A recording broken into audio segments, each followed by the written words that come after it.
मोदी सरकार की पहल में चल रहे वन नेशन वन इलेक्शन के माध्यम से मलिहाबाद में कार्यक्रम आयोजित किया गया, जिसमें बीजेपी के पूर्व जिला अध्यक्ष ने की पत्रकारों से बात।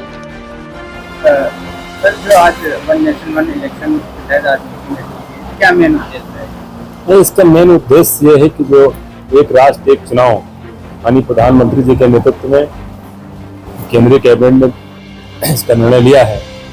निश्चित रूप से जिस प्रकार से लगातार चुनावी प्रक्रिया में रहता था देश पूरा, उसको दूर करने के लिए माननीय प्रधानमंत्री जी ने निर्णय लिया है। इसीलिए हम सब लोग एक जन जागरण करते हुए पूरे देश में इसका अभियान चलाया जा रहा है कि जिस प्रकार से एक वोट पे 14,000 रुपये से ज्यादा सरकार खर्च होता था और 5 साल कहने को होते थे, 5 साल में सिर्फ 3.5 साल मिलते थे काम करने को। कभी लोकसभा का चुनाव, फिर विधानसभा का चुनाव, फिर निकायों का चुनाव, तो मोटा मोटा 3.5 साल का ही कार्यकाल मिलता था हर सरकार को। इस सब की समस्याओं को देखते हुए और जो तमाम सरकार का एक्स्ट्रा पैसा खर्च होता था, उसको बचाने के लिए सरकार ने निर्णय किया है कि एक साथ पूरे देश का चुनाव हो। माननीय पूर्व राष्ट्रपति रामनाथ कोविंद जी नेतृत्व कमेटी बनी, उन्होंने सिफारिश की है कि एक बार लोकसभा विधानसभा के चुनाव हो और उसके 90 दिन के अंदर स्थानीय निकायों के चुनाव हो। उसी को कैबिनेट ने अपने निर्णय में एक्सेप्ट किया है कि ऐसा हम करेंगे और इसीलिए हम सब लोग पूरे देश में जन जागरण अभियान चला रहे हैं, क्योंकि इसमें 2/3 बहुमत चाहिए।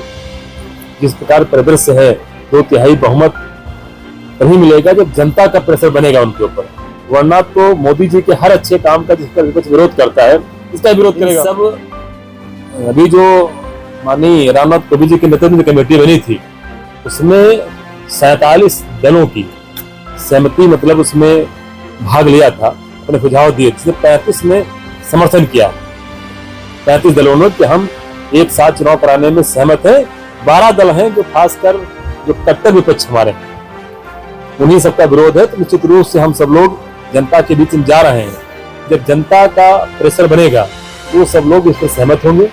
इसीलिए हम सब लोग जानते हैं कि हमारी आवाज को जब आपके द्वारा जनता के बीच में जाएगी तो निश्चित रूप से आवाज पूरे देश में फैलेगी। क्या लगता है कब तक लागू हो जाएगा? अब तो माननीय पूर्व राष्ट्रपति महोदय जी ने अपनी सिफारिश दे दी है, कैबिनेट ने एक्सेप्ट कर लिया है, तो निश्चित रूप से लगता है कि आने वाला चुनाव इसी फार्मूले के तहत होना चाहिए। क्या लगता है 2027 वाला चुनाव इसी फार्मूले के तहत होगा?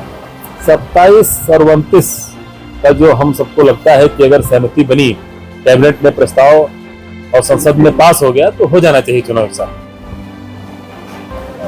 वो अलग रहेंगे। वो जैसे अगर कैबिनेट प्रस्ताव संसद में पास हो जाता है तो 100 दिन के अंदर चुनाव निकायों के होने हैं। तो जिस प्रकार से लोकसभा विधानसभा के चुनाव होंगे, उसके 100 दिन के अंदर इनके भी चुनाव होने हैं। तो एक प्रक्रिया होगी, दूसरी प्रक्रिया पता हो जाएगी। इसलिए हम सब लोग उसका इंतजार करें, क्योंकि संसद से बगैर पास हुए तो नहीं हो पाएगा।